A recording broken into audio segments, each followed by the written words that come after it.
चालू कर दी। चलो यहां पर आज की क्लास क्या है भैया? खनिज। विटामिन पूरे पढ़ लिए? हाँ है ना? कार्बोहाइड्रेट, हाँ प्रोटीन सब। तो प्रोटीन, कार्बोहाइड्रेट, विटामिन वगैरह हमने पढ़ ली। अब यहाँ पर आज हमें पढ़ना है खनिज। सबसे महत्वपूर्ण टॉपिक।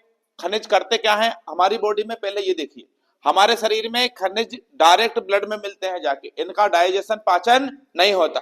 पानी को डाइजेस्ट करना पड़ता है क्या? तो जितने भी मिनरल्स हैं वो सीधे कहां पर अवशोषित किए जाते हैं? ब्लड में। कहां पर अवशोषित किए जाते हैं?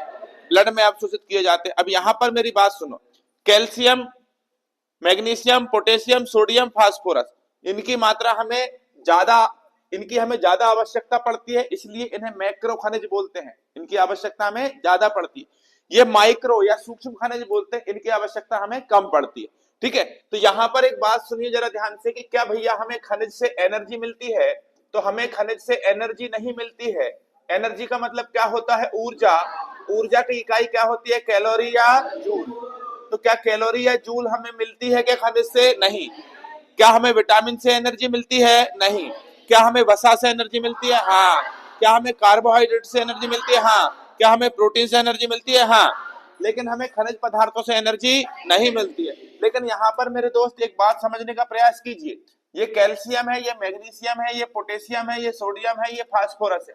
आवर्त सारणी आप लोगों ने पढ़ी होगी और ये सभी सिंबल आपको मालूम होंगे कि ये तत्व है। ठीक है, आवर्त सारणी में कितने तत्व है? 118। तो यहाँ पर देखिए जो तत्व लिखे हुए हैं इनकी आपके शरीर में आवश्यकता ज्यादा है। Calcium, magnesium, potassium, sodium, phosphorus. यहाँ पर ये मैक्रो मिनरल्स हैं, मतलब इनकी मात्रा हमें ज्यादा। और ये क्या है? माइक्रो। इनकी आवश्यकता हमारी बॉडी को कम पड़ती है, लेकिन आवश्यक ये भी है, पर उतने ज्यादा मात्रा नहीं चाहिए। इनकी मात्रा हमें ज्यादा चाहिए, इनकी मात्रा ये भी चाहिए हमें, लेकिन उतनी मात्रा इनकी नहीं चाहिए। आयोडीन हुआ, जिंक हुआ, ये आयोडीन ही रहा। ये क्या है? कॉपर। और ये क्या है? ये आयोडीन की जगह यहां पर क्या कर लीजिए? आयरन। क्या कर लीजिए? आयरन। तो आयरन, जिंक, आयोडीन, कॉपर और कोबाल्ट, इनकी मात्रा हमारे शरीर में इनके मुकाबले कम, लेकिन आवश्यक ये भी है। ठीक है, तो कितने प्रकार के खनिज हमारी बॉडी में? दो, एक मैक्रो और एक माइक्रो। चलिए, तो अब यहाँ पर हम सबसे पहले शुरुआत करेंगे खनिजों को पढ़ने के लिए। सबसे पहला खनिज मैं आपको पढ़ाऊंगा कैल्शियम। क्या पढ़ाऊंगा? तो कैल्शियम का जो सिंबल होता है मेरे दोस्त वो क्या होता है? Ca। यहाँ पर मैं क्या लिख सकता हूँ? कैल्शियम। यहाँ पर क्या लिख सकता हूँ? कैल्शियम। ठीक है, क्या लिख सकता हूँ? कैल्शियम लिख सकता हूँ। अब एक बात यहाँ पर ध्यान से सुनिए, क्या कैल्शियम आपने बचपन से पढ़ते हुए आए हैं? बचपन से पढ़ा है। और आपको एक बात और याद होगी कि हम गवर्नमेंट स्कूल में पढ़ा है? कोई नहीं पढ़ा? तो जो भी गवर्नमेंट स्कूल में पढ़ा है वहां पर पहले आयरन की गोलियां चलती थी रेड कलर की, है ना? तो आयरन, कैल्शियम, इनकी गोलियां चलती है। देखिए, कैल्शियम हमारे शरीर में कहाँ पाया जाता है? हड्डी एवं दांत में। कहाँ पाया जाता है? और एक बात सुनिए, हड्डियों को बनाता कौन है? कैल्शियम। दांतों को बनाता कौन है? कैल्शियम। तो अगर कैल्शियम हमारी बॉडी में नहीं हुआ तो क्या हड्डी और दांत बनेंगे? नहीं बनेंगे। कैल्शियम किस में पाया जाता है? दूध में। ठीक है, मांस में, दूध, अंडा, मांस, मछली, केले, इनमें तो पाया जाता है, लेकिन सबसे ज्यादा किसमें पाया जाता है? दूध में। ठीक है, अब यहाँ पर एक बात और सुनिए, तो हड्डी एवं दांत कैल्शियम के कारण बनते हैं। किसके कारण बनते हैं? कैल्शियम। अब कैल्शियम जो है हमारी बॉडी में एक काम और करता है भाई। क्या करता है? रक्त का थक्का जमाता है। क्या करता है मेरे भाई? रक्त का थक्का जमाता है। रक्त लगेगा शरीर के उस हिस्से से, तो जब ब्लड बाहर आता है ना, तो ब्लड कुछ समय बाद अपने आप बहना बंद कर देता है, उस जगह पर रक्त का थक्का जम जाता है। कल की क्लास से मैंने आपको पढ़ाया भी था कि हमारे शरीर में एक प्रोटीन पाया जाता है जिसे हम कहते हैं प्रोथाम्बिन। क्या कहते हैं? प्रोथाम्बिन। प्रोथाम्बिन किसकी सहायता से? कैल्शियम की सहायता। किसमें परिवर्तित हो जाता है? थ्राम्बिन। थ्राम्बिन में क्या हो जाता है? परिवर्तित हो जाता है। ठीक है, अब थ्राम्बिन जो है आगे चल के किससे मिलता है? थ्राम्बिन आगे चल के किससे मिलता है? फाइब्रोनोजन। किससे मिलता है? फाइब्रोनोजन। और ये कैल्शियम की सहायता से किसमें बदल जाता है? फिब्रिन। किसमें बदल जाता है? फिब्रिन। और फिब्रिन से कौन मिलता है? आरबीसी। इससे किसका निर्माण होता है? रक्त का थक्का। क्या होता है? रक्त का थक्का। ठीक है, और ध्यान रखिएगा मेरे दोस्त, रक्त का थक्का जमाने में सहायता कौन करता है? कैल्शियम। अगर कैल्शियम नहीं होगा तो क्या रक्त का थक्का जमेगा? तो रक्त का थक्का ना जमे इस रोग का नाम क्या है? हीमोफीलिया। क्या नाम है बेटा? हीमोफीलिया। रक्त का थक्का नहीं जमता है उस स्थिति को क्या कहते हैं? हीमोफीलिया। लेकिन एक बात और यहाँ पर ध्यान रखिएगा कि बेमतलब में मान लीजिए रक्त का थक्का शरीर में बिना काम के जम रहा है, बॉडी के अंदर रक्त का थक्का जम रहा है, तो इसको हम क्या बोलेंगे? थ्राम्बोसिस। क्या बोलेंगे मेरे भाई? थ्राम्बोसिस। कि बिना आवश्यकता के रक्त का थक्का जमने लगे इस बीमारी का नाम क्या है? थ्राम्बोसिस। रक्त का थक्का ना जमना हीमोफीलिया, रक्त का थक्का आवश्यकता ना पड़ने पर भी जम जाना थ्राम्बोसिस। अच्छा, यहीं से मुझे एक चीज और याद आ रही है, याद रखना, हमारी बॉडी में अगर आरबीसी ना बने, क्या ना बने? आरबीसी, इससे कौन सा रोग होता है? थैलेसीमिया। कौन सा रोग होता है? थैलेसीमिया। तो थैलेसीमिया किस रोग को कहते हैं भाई? कि इसमें आरबीसी ना, आरबीसी का फुल फॉर्म क्या होता है? Red blood cell. क्या होता है? Red blood cell. Red blood cells का निर्माण नहीं होना मतलब कौन सा रोग? थैलेसीमिया। रक्त का थक्का ना जमना मतलब हीमोफीलिया। रक्त का थक्का आवश्यकता ना पड़ने पर भी जम जाना, क्या कहेंगे मेरे भाई? तो बताएं, क्या ये हड्डी और दांतों में पाया जाता है? अच्छा, हमारी बॉडी में एक बात और ध्यान रखना, ये संदेशों एवं निर्देशों का परिवहन करता है। संदेशों एवं निर्देशों का। अब संदेश और निर्देश क्या है? जैसे हमारे शरीर में किसी जगह पर कैल्शियम की आवश्यकता है, फास्फोरस की आवश्यकता है, प्रोटीन की आवश्यकता है, तो ये संदेश जाएगा ब्रेन को, और ये ब्रेन वहां पर ब्लड के माध्यम से आवश्यक खनिज पदार्थों की पूर्ति करता है। ठीक है, तो ये संदेश और निर्देश किसकी मदद से मस्तिष्क तक पहुंचते हैं? कैल्शियम। तो संदेशों एवं निर्देशों का परिवहन कौन करता है? कैल्शियम। रक्त का थक्का जमाने में सहायता कौन करता है? कैल्शियम। हड्डी एवं दांत कौन बनाता है? कैल्शियम। हड्डी एवं दांत कौन बनाता है? कैल्शियम। ठीक है। मांसपेशियों का संकुचन में, मांसपेशियों का संचालन कौन करता है? कैल्शियम। मांसपेशियों का संचालन कौन करता है? कैल्शियम। अब यहाँ पर देखिए, यहाँ पर होती है कहानी खत्म। अगले तत्व का नाम हमें पढ़ना है फ्लोरीन। क्या पढ़ना है? फ्लोरीन। फ्लोरीन क्या पढ़ना है मेरे भाई? फ्लोरीन। चलिए, फ्लोरीन के बारे में सुनिए।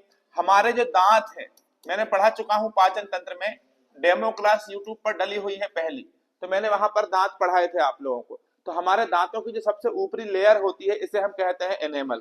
क्या कहते हैं? एनेमल। क्या कहते हैं बेटा? एनेमल। तो हमारे दांतों की सबसे ऊपरी परत जो होती है उसे हम एनेमल कहते हैं, और एनेमल का निर्माण किससे होता है? फ्लोरीन से। एनेमल का निर्माण किससे होता है? फ्लोरीन। अगर फ्लोरीन नहीं होगा तो दांतों का एनेमल बनेगा क्या? नहीं बनेगा। अगर फ्लोरीन नहीं होगा तो दांतों का एनेमल बनेगा क्या? नहीं बनेगा। तो एनेमल का निर्माण कौन करता है? फ्लोरीन। हमारे दांतों का सबसे कठोर भाग कौन सा होता है? एनेमल। कौन होता है? एनेमल। हाँ या ना? चलिए, अब अगर मैं आपसे बात करूं, फ्लोरीन एक काम और करता है, यह टेंडन के निर्माण में अपनी महत्वपूर्ण भूमिका निभाता है। सर, टेंडन क्या है? तो ध्यान रखिए, क्या हुआ? टेंडन क्या है? ध्यान रखिएगा, टेंडन हमारी हड्डी एवं हमारी मांसपेशी को आपस में जोड़ता है। हड्डी एवं मांसपेशी। ठीक है, तो हड्डी और मांसपेशी को आपस में कौन जोड़ता है? टेंडन। टेंडन के अलावा एक और ऊतक होता है जिसको हम बोलते हैं लिगामेंट। क्या बोलते हैं? लिगामेंट। ये हड्डियों से हड्डियों को जोड़ता है। किससे किसको जोड़ता है? यहाँ पर देखिए, मान लीजिए ये एक हड्डी है। कैसी हड्डी है ये एक हड्डी है, ये दूसरी हड्डी अगर इससे जुड़ेगी तो ये आपस में कौन जोड़ेगा इसको?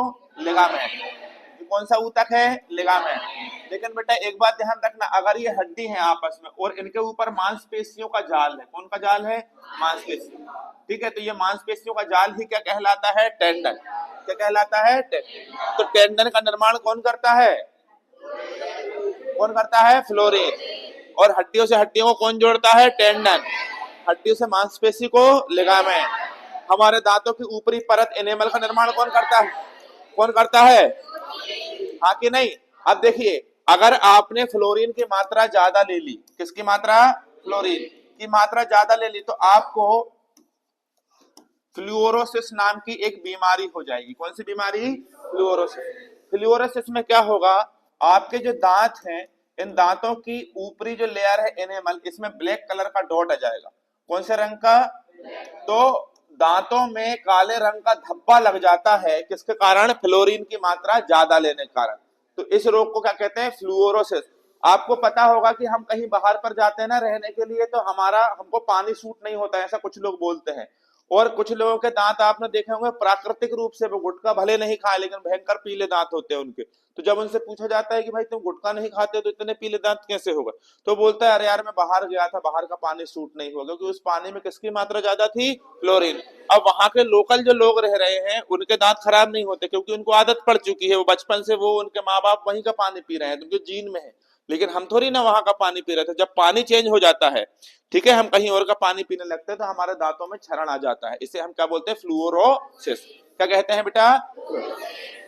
प्रकृति का कैविटी फाइबर किसे कहते हैं? फ्लोरीन। प्रकृति का कैविटी फाइबर क्या हुआ बेटा? प्रकृति का कैविटी फाइबर। ठीक है, ध्यान रखना, प्रकृति का कैविटी फाइबर किसे कहा जाता है? कैविटी फाइबर किसे कहा जाता है? फ्लोरीन। हड्डी सॉरी हड्डी बोल रहा है, दांतों का ऊपरी हिस्सा एनेमल का निर्माण कौन करता है? फ्लोरीन। टेंडन का निर्माण कौन करता है? फ्लोरीन। हड्डी और हड्डी को कौन जोड़ता है? लिगामेंट। हड्डी और मांसपेशी को, हड्डी और मांसपेशी को, हड्डी और मांसपेशी को, ये बताओ फ्लोरीन किससे प्राप्त होता है? अभी बताया, पानी से। किससे प्राप्त होता है? पानी से। अब हम आगे क्या पढ़ेंगे? क्लोरीन। आगे क्या पढ़ेंगे बेटा? क्लोरीन। क्लोरीन का सिंबल क्या होगा, जल्दी बताएं? Cl। क्या होगा? Cl। यहाँ पर मैंने आपको पाचन तंत्र जब पढ़ाया था तो ये मैंने आपको बताया था कि ये हमारा अमाशय होता है। क्या होता है मेरे बच्चे? हमारा जो अमाशय होता है इसे हम स्टमक कह सकते हैं, पेट कह सकते हैं, उदर कह सकते हैं। तो हमारा जो अमाशय होता है, इस अमाशय में एक एसिड का निर्माण होता है जिसको हम बोलते हैं HCl। कौन सा एसिड होता है? HCl acid. HCl एसिड का फुल फॉर्म होता है हाइड्रोक्लोरिक अम्ल। क्या होता है? हाइड्रोक्लोरिक अम्ल। ठीक है, हाइड्रोक्लोरिक अम्ल। हमारे शरीर में हाइड्रोक्लोरिक अम्ल बहुत महत्वपूर्ण काम करता है, क्योंकि यह पेप्सिन एवं रेनिन, पेप्सिन एवं रेनिन को एक्टिवेट करता है। पेप्सिन किसका पाचन करता है? प्रोटीन। और रेनिन किसका? दूध का। तो पेप्सिन और रेनिन दोनों को एक्टिवेट कौन करता है? HCl। और HCl कहाँ पाया जाता है? पेट, अमाशय में। और HCl में Cl है कि नहीं? ये Cl ही क्या है? क्लोरीन। एक बात और ध्यान रखना, HCl जो एसिड होगा ये हमारी बॉडी के सूक्ष्म जो जीवाणु होते हैं जो किसमें उपस्थित रहते हैं? भोजन में। तो हमारे भोजन के बैक्टीरिया को नष्ट करने का काम कौन करता है? HCl। और हमारी बॉडी में जब हम कुछ ज्यादा जैसे कंकड़, मिट्टी, पत्थर वगैरह हमारे भोजन के माध्यम से गलती से अंदर चला जाता है तो उसको गलाने का काम भी कौन करता है? HCl। ठीक है, तो ये HCl। तो आप अब आपसे पूछे कि HCl में क्या होता है? क्लोरीन। तो बताए क्लोरीन हमारे शरीर में कहाँ पाया जाता है? पेट। हाँ या ना? क्लोरीन की मदद से क्या बनता है? HCl। क्लोरीन की मदद से क्या बनता है? हाँ या ना? अब आपसे पूछे कि भैया बॉडी क्लीनर के रूप में कैसे जाना जाता है, तो आप क्या बोलोगे? हमारे शरीर में बॉडी क्लीनर जो है, हमारे शरीर में बॉडी क्लीनर जो है उसे हम किसे कहते हैं? क्लोरीन। क्योंकि बॉडी को क्लीन करता है ना, क्योंकि सूक्ष्म जीवों को मारता है, जीवाणुओं को मारता है HCl के साथ संयुक्त होकर। ठीक है, अब आप बोलो भैया क्लोरीन का और उपयोग बताओ। यह विरंजन में सहायता करता है, कपड़ों का रंग उड़ा देता है, फूलों का रंग उड़ा देता है, पानी के जीवाणुओं को नष्ट करता है। ये आप केमिस्ट्री में चले जाओगे, भाई पानी के जीवाणुओं को नष्ट करता है, कपड़ों का विरंजन में काम आता है। तो ये अपन शरीर के अंदर पाए जाने वाले क्लोरीन की बात कर रहे हैं ना, बाहर के क्लोरीन की थोड़ी ना बात कर रहे हैं। ऐसे में क्लोरीन पढ़ाऊंगा तो शाम तक क्लोरीन ही चलेगा, क्योंकि फिर केमिस्ट्री में घुसोगे तो फिर फिजिक्स में भी जाना पड़ेगा ना आपको। तो अभी केवल हम क्या पढ़ रहे हैं? बायोलॉजी। जो बॉडी के अंदर क्लोरीन है वो अंदर पे क्या काम करता है केवल वो पढ़ा रहा हूँ। आप ये मत समझ लेना कि क्लोरीन इतना है। केमिस्ट्री में क्लोरीन की अलग से परिभाषाएं पढ़ने को मिलेंगी, है ना? घबराना भी नहीं है, मैं हूं ना पढ़ाने के लिए। आप तो बस जो पढ़ा रहा हूँ उसको ध्यान में रखो। ठीक है, तो बताएं बॉडी क्लीनर किसे कहते हैं? किसे कहते हैं? क्लोरीन। बॉडी क्लीनर किसे कहते हैं? ठीक है, अब यहाँ पर एक बात और सुनो। यहाँ पर ये क्या लिखा है? सोडियम। क्या लिखा है बेटा? सोडियम। देखो ध्यान से, सोडियम क्या करता है? हमारे शरीर में जितने भी तरल पदार्थ हैं, हमारे शरीर में जितने भी तरल पदार्थ हैं उन सभी तरल पदार्थों के बीच में संतुलन स्थापित करता है। क्या स्थापित करता है? हमारे शरीर में जितने भी तरल पदार्थ हैं उन सभी तरल पदार्थों के बीच में संतुलन स्थापित करता है। और क्या करता है? आपसे याद रखना, ये हमारे बीपी को कंट्रोल करता है। क्या करता है? ठीक है, इसकी दो अवस्थाएं होती हैं, एक हाइपर नेट्रेपिया और एक होता है हाइपोनेट्रेपिया। हाइपर में मैंने हमेशा बताया हाइपर का मतलब क्या होता है ज्यादा, और हाइपो का मतलब क्या होता है कम। तो जब ज्यादा मात्रा में सोडियम लेंगे तो कौन सी स्थिति बनेगी, हाइपरनेट्रेपिया। कम मात्रा में लेंगे तो हाइपोनेट्रेपिया। हाइपर मतलब ज्यादा, हाइपो मतलब कम। नेट्रेपिया, नेट्रेपिया ध्यान रखना, ये सोडियम की अधिकता और कमी को बताता है, नेट्रेपिया। यस और नो। तो हमारे शरीर में तरल पदार्थों का संतुलन स्थापित कौन करता है, सोडियम। सोडियम बीपी को कंट्रोल करता है। अच्छा एक बात और ध्यान रखना, हमारा जो बीपी होता है, ब्लड प्रेशर बोलते हैं इसको, इसको हिंदी में क्या बोलते हैं, रक्तदाब।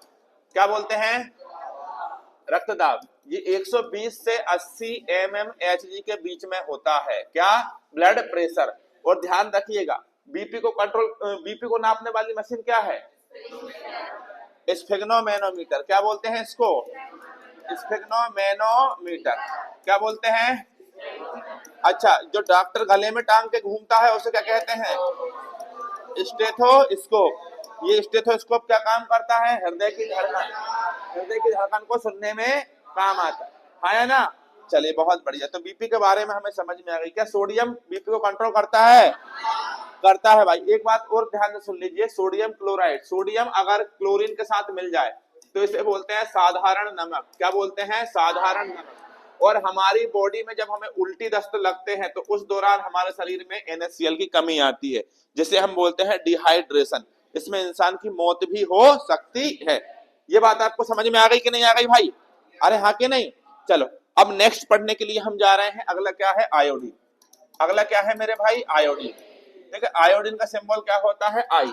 क्या होता है, आई। देखिए आयोडीन बेसिकली एक, अगर हम बोले, लेमिनेरिया नाम के शैवाल से प्राप्त होता है। लेमिनेरिया, लेमिनेरिया क्या है, एक शैवाल। अब शैवाल क्या है, शैवाल वनस्पति जगत में थैलाफाइटा वर्ग का सबसे बड़ा समूह है शैवाल। ठीक है, किसमें आता है, थैलाफाइटा। ठीक है, मेरे ख्याल से तुम्हारे धुआं धुआं उड़ जाएगा आज।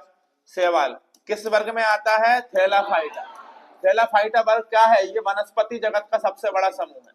वनस्पति जगत का सबसे बड़ा समूह। अभी भी समझ में नहीं आया तो अब हम समझाएंगे गांव की भाषा में। इसलिए तो बोलते हैं गांव की भाषा तुमको पसंद नहीं आती, लेकिन समझ में उसी से आता है। यार तुमने बचपन में छोड़ो, अभी भी तुम कहीं देखते हैं बारिश होती है, बारिश तो फिसलन वाली जगह पर हरी कलर की काई उग जाती है, उग जाती है। जिसे हम क्या बोलते हैं, कजी, कजी बोलते हैं। ठीक है, दीवारों पर भी कजी उग जाती है, पेड़ पौधों के ऊपर भी कजी उग जाती है। यह कजी नहीं है, ये क्या है, शैवाल। कछुए के पीठ पर भी, जैसे कछुए को आप अपने पानी, कछुए की पीठ पर भी वो काई उग जाती है, इसे बोलते हैं प्रीटोडर्मा। क्या बोलते हैं, प्रीटोडर्मा। दूसरे पेड़ पौधों के ऊपर भी कुछ शैवाल उग जाते हैं, जैसे बोलते हैं उडोगोनिया। क्या बोलते हैं, उडोगोनिया। चाय की पत्ती पर सिफेल्यूरास, कौन सा शैवाल, सिफेल। पढ़ेंगे शैवाल, पढ़ाऊंगा जब। बहुत सारे शैवाल होते हैं, स्पाइरोगारा, कारा, नाइट्रेला, उडोगोनिया, बहुत होते हैं। ठीक है, सब पढ़ाऊंगा आपको। तो केवल इतना याद रखो शैवाल क्या होते हैं। तो एक शैवाल विशेष प्रकार की काई होती है। ये संयुक्त राज्य अमेरिका में ये जो काई है ना, इसको लाते हैं, सुखाते हैं, सुखाने के बाद इसको जला देते हैं। जलाने के बाद इसकी जो राख बचती है ना, इसको छानते हैं, और वो छानने के बाद जो नीचे गिरता है ना, वो आयोडीन होता है। हमारी बॉडी में आयोडीन महत्वपूर्ण उपयोगिता निभाता है। कैसे निभाता है, चलिए मैं समझाता हूँ आपको। देखो यहाँ ध्यान से कैसे निभाता है। देखो बेटा, ये आपकी भाभी का चित्र है। किसका, भाभी का चित्र है। पुष्पा झुकेगा नहीं साथ, ठीक है। अब यहां पर,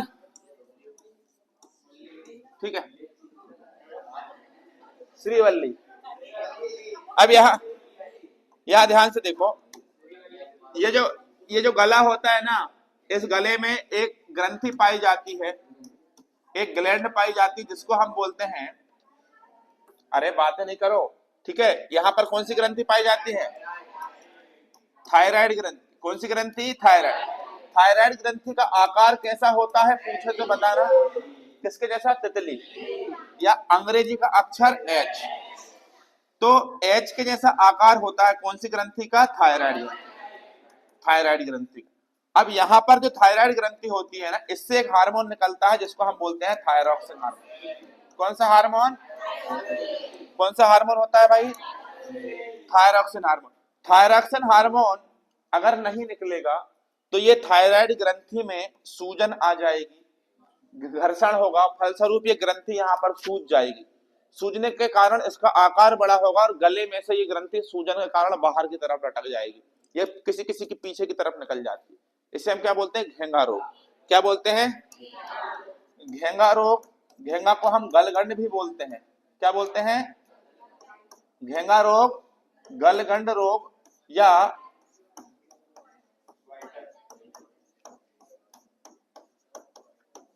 वाइडर। ठीक है, ये सभी नाम किसके हैं बेटा? घेंगा। अब यहां पर ये सारे रोग जो हैं ये कौन सी ग्रंथि में है? थायराइड ग्रंथि में है। ठीक है, अब यहां पर एक बात और ध्यान रखें, अगर मैं आपसे बोलूं कि घेंगा, गलगंड, गंडमाला या वाइटर, ठीक है, ये सभी रोग जो होते हैं ये थायराइड ग्रंथि में होते हैं, लेकिन कब होते हैं? जब कोई व्यक्ति क्या नहीं खाता है? आयोडीन।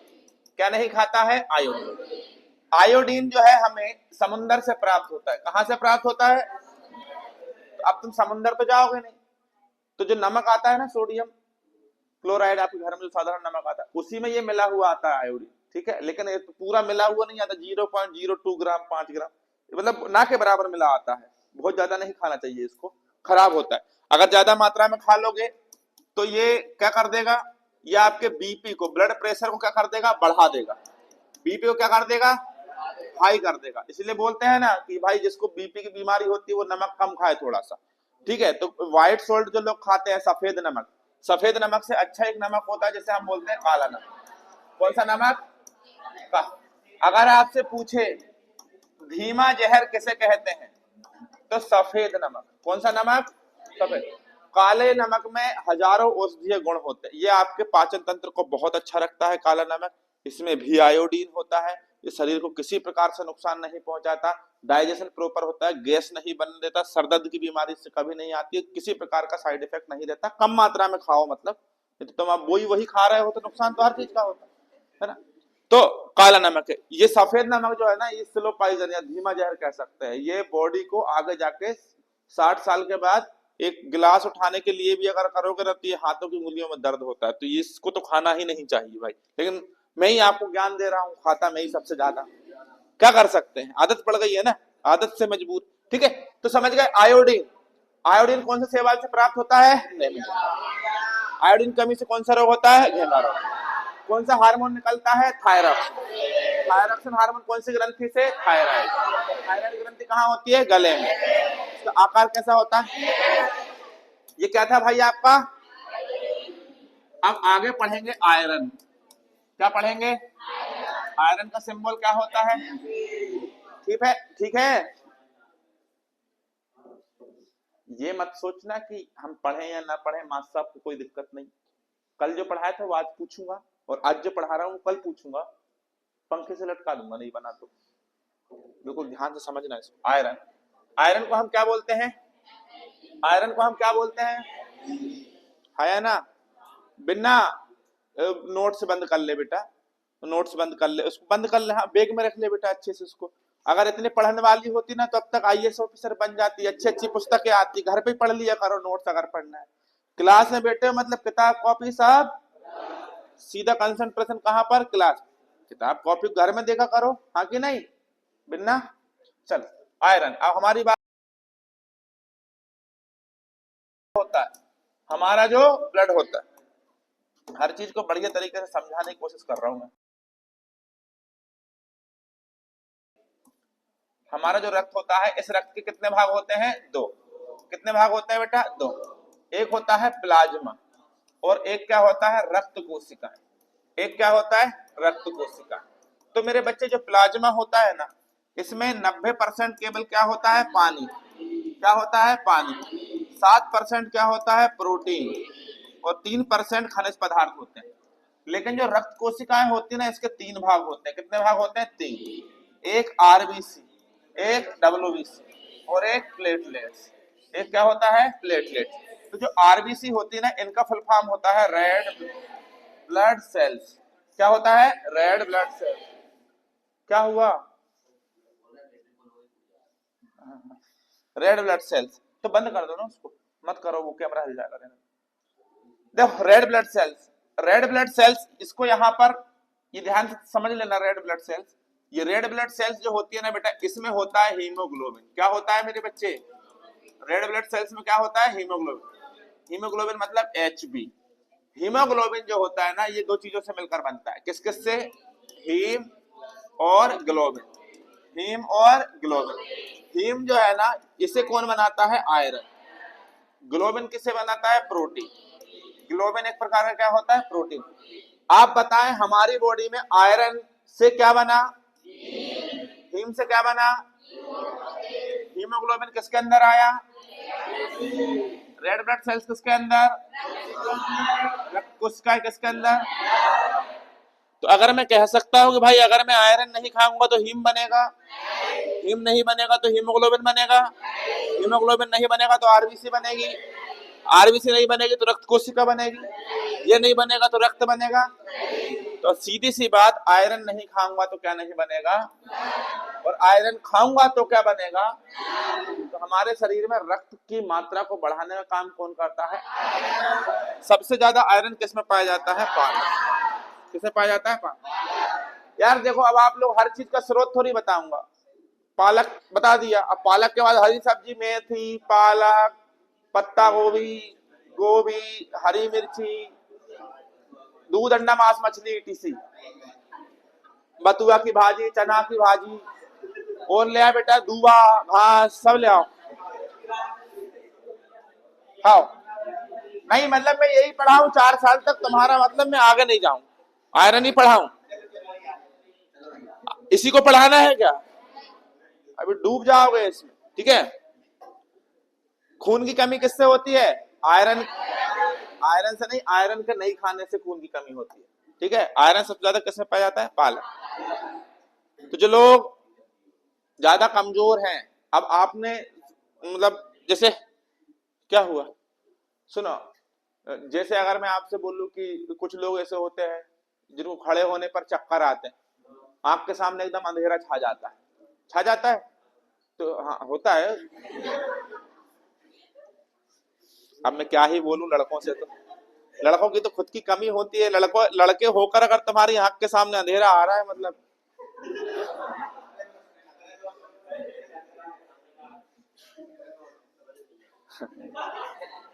चलो देखो इधर, इससे कुछ नहीं, इसमें ब्लड की कमी होती, क्या होती है? ब्लड की कमी मत देखो भाई, रक्त की कमी होगी, दिमाग को प्रॉपर ब्लड नहीं पहुंचेगा, दिमाग ठीक से काम नहीं करेगा, अंधेरा छाएगा आपके सामने, अंधेरा क्या बहुत कुछ छाएगा।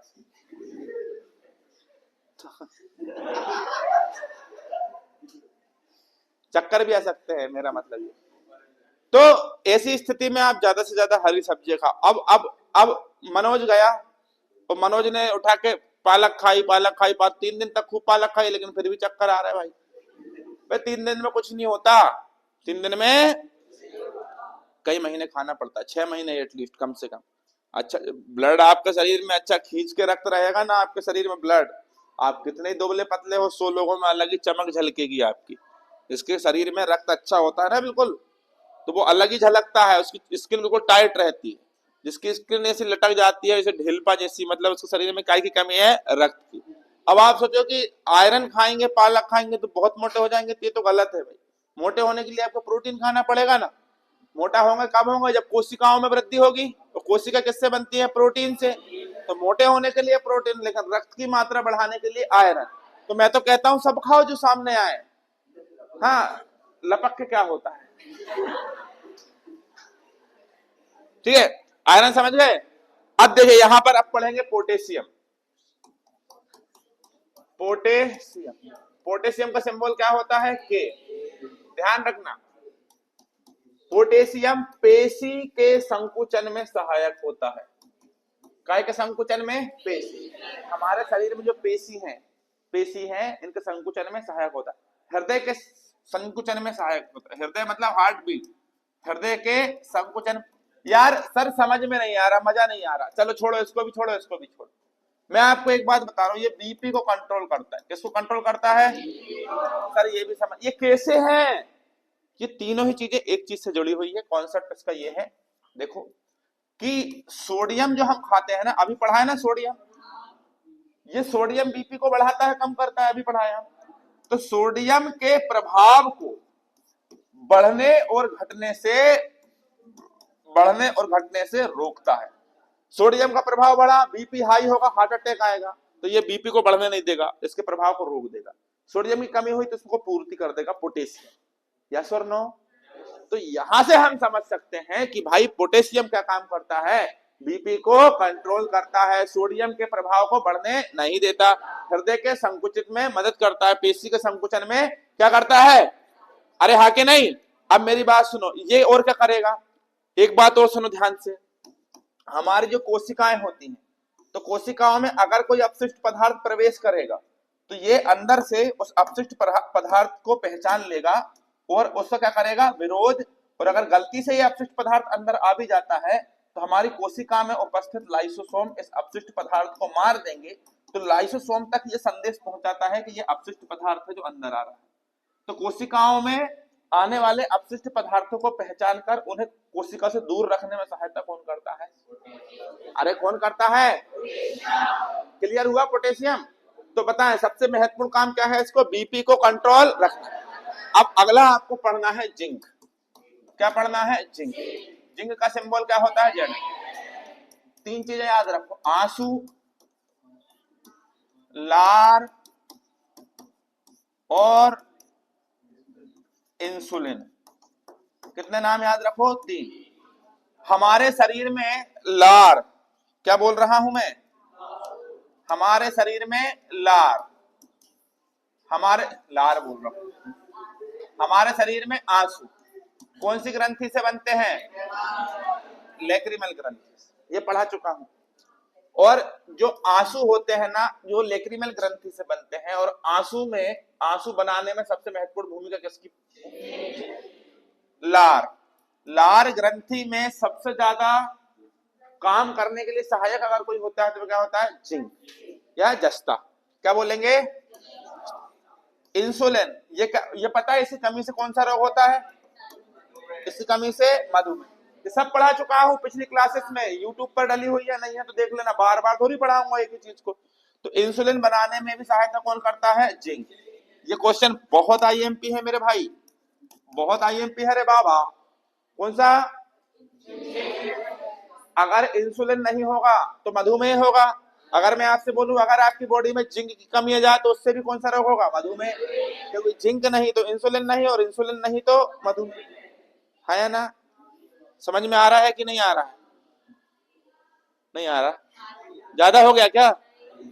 खत्म करना है टॉपिक, एक क्लास में एक टॉपिक खत्म करेंगे बिल्कुल। दूध, केला, अंडा, इन सब में क्या पाया जाता है? इंसुलिन। दूध, केला, अंडा। क्या हो गया भावना जी, कैसे उदास बैठे हैं आप? दूध, अंडा, केला। दूध, अंडा और केला, इन सब में क्या उपस्थित रहता है? जिंक उपस्थित रहता है। यहीं पर एक और चीज समझा देता हूं मैं, यहाँ पे आप देखो, यहाँ ठीक है। एक होता है कोबाल्ट। क्या होता है? कोबाल्ट। क्या होता है? कोबाल्ट। ये विटामिन B12 के संश्लेषण में भाग लेता है। विटामिन कल पढ़ाए थे, B12 का नाम क्या है? Cyanocobalamin. और ये भी पढ़ाया था कि इसमें कौन सा तत्व रहता है? कोबाल्ट।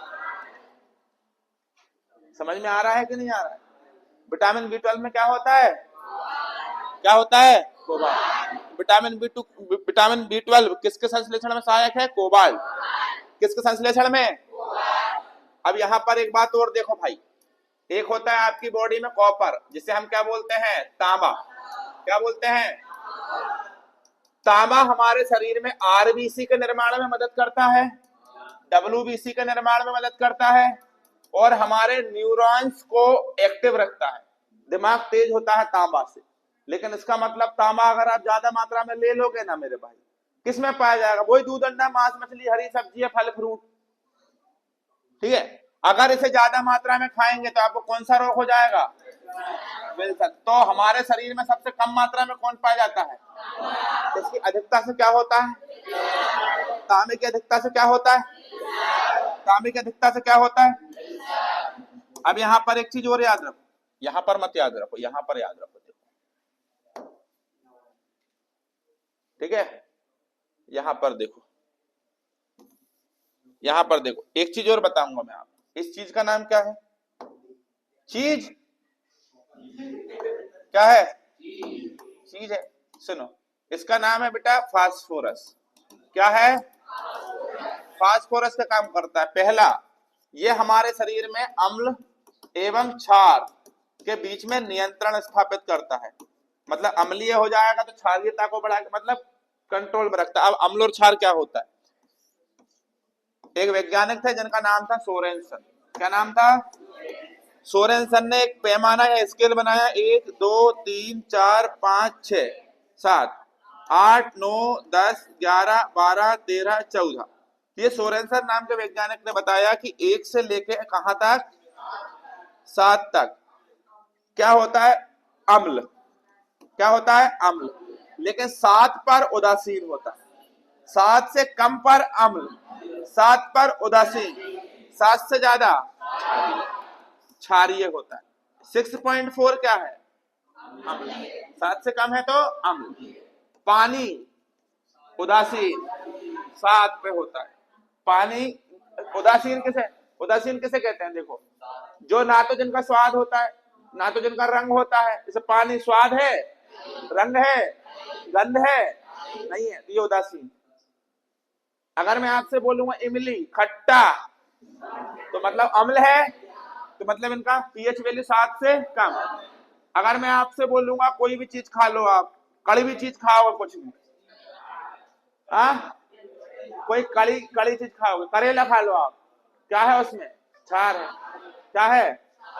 तो मतलब पीएच वैल्यू 7 से ज्यादा। हेलो, कौन? गुड मॉर्निंग, कौन बोल रहा है बेटा? क्लास चल रही है, जल्दी बोलो। हाँ, मैं लगाता हूँ आपको, है ना, क्लास से फ्री होकर। ठीक है, चलो भाई, समझ में आया? और एक बात ध्यान से सुन लो, फास्फोरस केवल इतना ही नहीं करता, ये तुम्हारा मोसिया जी है। फास्फोरस, फास्फोरस कौन है अपना? मोसिया जी। क्योंकि हड्डी और दांत को मजबूत रखता है।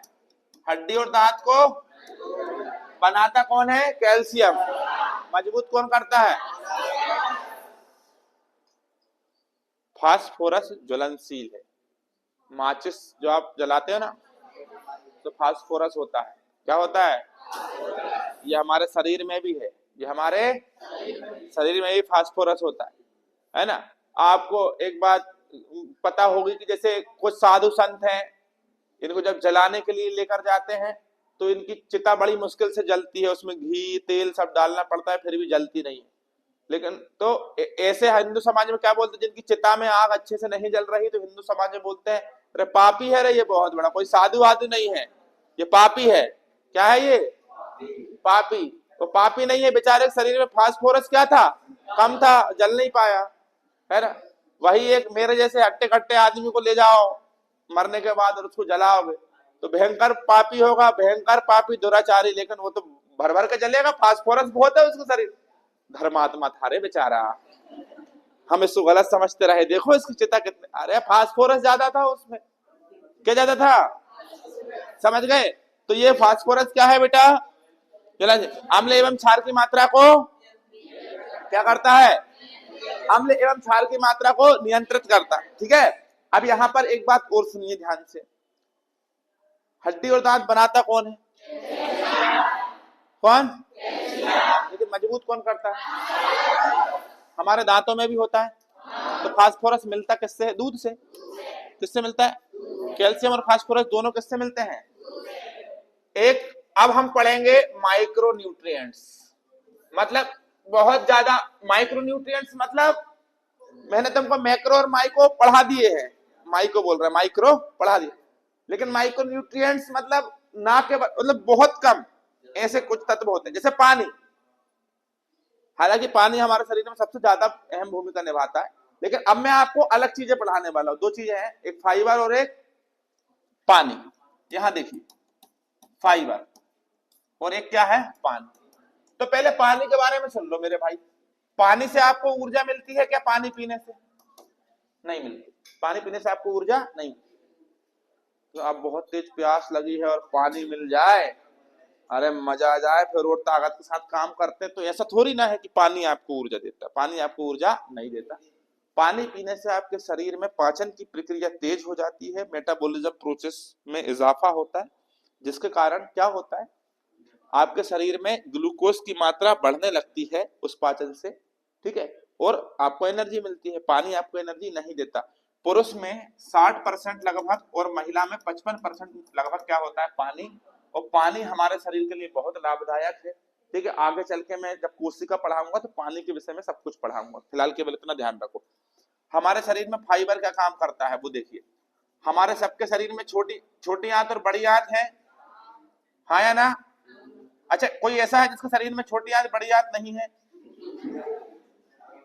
हाँ या ना? कौन है? भूरा है? नहीं है बेटा? सब है। तूने देखा है क्या? सुनो बाबू, याद देखो, हमारे शरीर में जो बड़ी आंत होती है ना बेटा, छोटी आंत में खाना पचने के बाद पूरा अपशिष्ट मटेरियल कहां चला जाता है? बड़ी आंत। बड़ी आंत में एक बैक्टीरिया होता है, कल पढ़ाया था, जिसे हम ई कोलाई कहते हैं। क्या कहते हैं? ये ई कोलाई बैक्टीरिया इस अपचे भोजन को मल में बदल देता है, और मल हम कहां से त्याग देते हैं? इस हिस्से से, जिसे हम कहते हैं गुदा। बढ़िया बेटा, शाबाश। तो यहां पर ये पूरी जो आंत है ना बेटा, इस पूरी आंत में क्या हुआ? इस पूरी आंत में ये मल फैला हुआ है, और इस मल को शरीर से इस हिस्से से बाहर निकालना है। ठीक है, तो एक ही बार में अगर पूरा निकालना है तो इससे आपको क्या खाना पड़ेगा? फाइबर। फाइबर जो फल होते हैं, फ्रूट होते हैं, सब्जियां होती हैं, इनके छिलकों में क्या होता है? फाइबर। इसको हिंदी में बोलते हैं रेशा। बिल्कुल धागे के समान पतली पतली। ये रेशे क्या करते हैं? इस पूरे अपशिष्ट मटेरियल को एक साथ बांध कर इस हिस्से तक पहुंचाते हैं, और ये हिस्सा पूरे एक ही बार में बाहर निकल जाता है। तो आजकल क्या है कि हम जैसे ककड़ी खा रहे हैं तो उसको छील कर खाएंगे, मतलब ही नहीं निकला ककड़ी खाने का, वो रेशा था ऊपर का छिलका, फाइबर जिसे बोलते हैं, वो आपकी बड़ी आंत की पूरी सफाई कर देता, लेकिन आपने उसको छील के खाया। लड़कियों को बस नहीं चले, वो तो अंगूर को भी छील के खाती है। खाना चाहिए क्या भाई? नहीं। तो पूरा छिलके सहित खाना। अमरूद आप खा रहे हो, छील रहे हो, क्यों छील रहे हो भाई? किसी चीज को छील, इसका मतलब ये नहीं कि संतरे को भी आप सीधा, भाई वो तो छिलका फेंकना पड़ेगा। अच्छा बताओ क्या होगा? नहीं खाएंगे तो कुछ नहीं होगा। ये मटेरियल आपकी बड़ी आंत में जहां तहां एक ही बार में सफाई नहीं होगी। आप गए शौचालय, फ्रेश होके वापस आएंगे, फिर थोड़ी देर बाद पेट में गुड़ुर मुड़ुर चालू होगी, ये हिस्से से ये पूरा बाहर निकलेगा। लेकिन यहां तो अभी भी पड़ा हुआ है। बड़ी आंत में सफाई ना होने के कारण यहां पर बैक्टीरिया पनप जाते हैं, और फिर वो बैक्टीरिया इस अपशिष्ट पदार्थ को खाने लगते हैं, और बैक्टीरिया की मात्रा में वृद्धि होती है।